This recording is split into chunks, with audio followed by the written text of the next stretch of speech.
Good day mga ka-sports natin dyan. Kyle Negrito, hinangaan nga ng Queen of Setter na si Gia Mazing. Suportado nga ang kanyang dating ka-teammates at kasalukuyan nga na nagpa-practice na naman ngayon sa CCS bilang setter nga. At napayaka pa nga siya kay Kyle Negrito. Isa si Gia Mazing or Gia Morado de Guzman sa mga pinakakilalang setter sa ating bansa. At ang kanyang kagalingan ay naipamalas niya na hindi lang sa ating bansa, bagkus sa Japan ay gumawa na rin ng pangalan itong si Gia Mazing. At kagabi nga natuklasan niya ang paggawad ng award bilang best setter kay Kyle Negrito, ang kanyang dating ka-teammate. At ngayon nga ay talagang nakahanay na rin ang pangalan ni Kyle Negrito sa kanyang mga magagaling rin na co-teammates. At isa na rin siya ngayon sa meron na nga rin na sungkit na award. Kyle Negrito meron ngang mga pasaring at pasabog nga sa kanyang mga statement para nga sa mga nagpapanggap na Creamline fans. Alamin ang buong detalye. Pero bago ang lahat, subscribe ka muna. I-click ang ating notification bell para lagi kang updated sa lahat ng issues sa volleyball. Susunod na.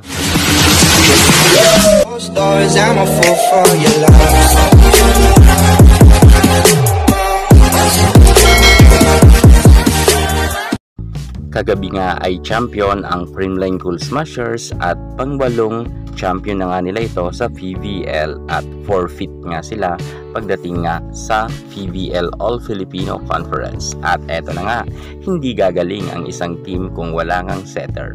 At syempre, si Kyle Negrito ang bida kagabi, kung saan nga isa nga siya sa mga pinarangalan nga bilang pinakamagaling na setter sa PVL sa kasalukuyan.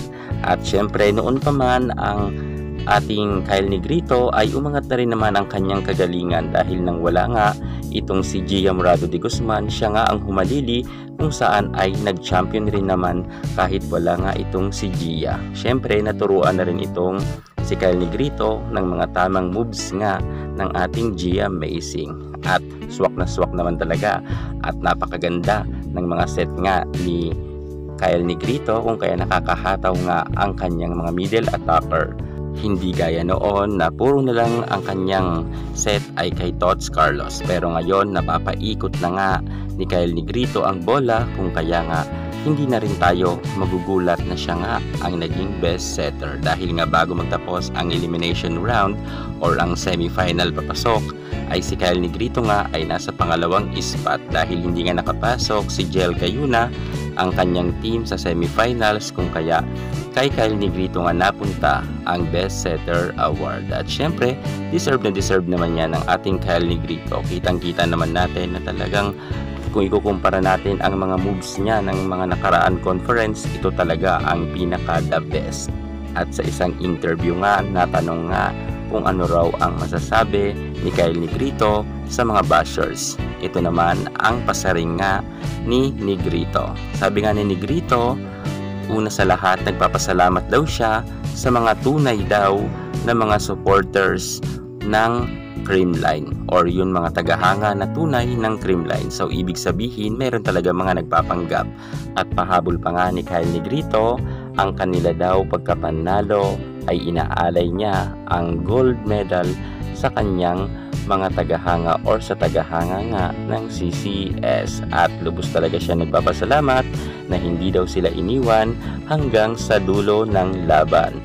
Kaya't sa mga bashers dyan ni Kyle Negrito, sorry na lang kayo dahil ngayon ang pinapanalangin nga ninyo at nilalait noon na sinasabihan ninyo na to the moon at to the Mars na set, eto na ngayon may award na.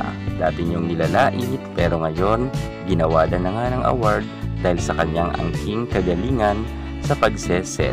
Kami man ay humahanga kay Kyle Negrito.